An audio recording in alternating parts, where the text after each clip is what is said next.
அந்த காலத்து பாட்டு.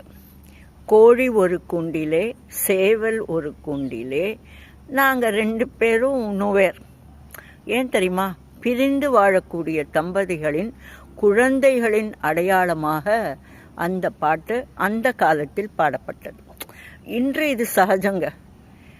Parents are separated, or even if they are not, அம்மா ஒரு இடத்துல வேலை பண்ணுறாங்க, அப்பா ஒரு இடத்துல வேலை பண்ணுறாங்க, பிள்ளைங்க ஆயா மார்க்கிட்ட இருக்கிறாங்க, பாட்டி மார்க்கிட்ட கூட இல்லை, பிகாஸ் பாட்டியெல்லாம் தான் ஓல்டேஜ் ஹோமில் இருக்காங்களே. ஆனால் தாயும் பிள்ளையும் தகப்பனும் ஒன்றாக இருந்து வளர்க்கக்கூடிய வளர்ப்பு மிக மிக அழகு. அந்த குழந்தைகளின் எதிர்காலம் சிறப்பாக இருப்பதற்கு பணக்கார பள்ளிகளிலோ பணக்கார உடைகளிலோ முக்கியத்துவம் கொடுக்காமல் ஒன்றாக